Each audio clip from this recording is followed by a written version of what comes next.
धुन सुन हम स्वर्ग से खींचे चले आए। जी करता है इन कांवरियों के संग हम भी नाचे, झूमे और बोल बम के नारे लगाए। वो देखो, जब महादेव स्वयं भक्तों के बीच भेष बदलकर नाच रहे हैं, तो तुम्हें किसने रोका है?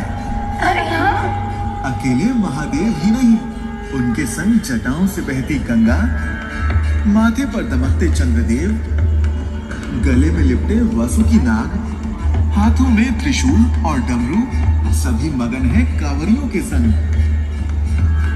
हे मुनिवर, महादेव की जटाओं से बहती पतित पावनी माँ गंगा का क्या संबंध है?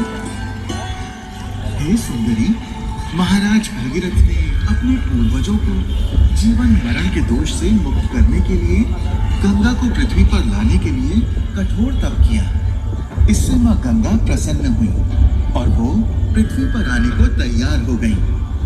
परंतु उन्होंने भगीरथ से कहा कि उनका वेग पृथ्वी सहन नहीं कर पाएगी और वे रसातल में चली जाएंगी। ये सुनकर भगीरथ ने भोलेनाथ की आराधना की।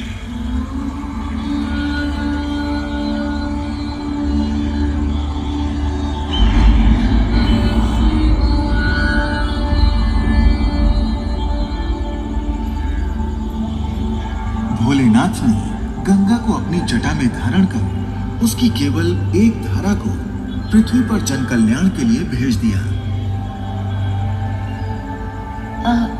और चंद्रदेव? समुद्र मंथन से निकले विष को जब भगवान शिव ने पी लिया, तो विष के प्रभाव से उनका शरीर तपने लगा।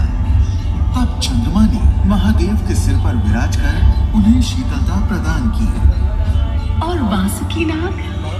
समुद्र मंथन के लिए रस्सी का काम वासुकी नाग ने किया, जिससे प्रसन्न होकर महादेव ने वासुकी नाग को अपने गले में धारण कर लिया। ये त्रिशूल, ये डमरू और ये भस्म? सृष्टि आरंभ से पहले भोलेनाथ के प्रकट होने के साथ ही सत्व, रज और तम गुण पैदा हुए, जो सृष्टि में सामंजस्य बनाए रखने का काम करते हैं। महादेव ने तीनों को त्रिशूल का रूप देकर अपने हाथ में थाम लिया।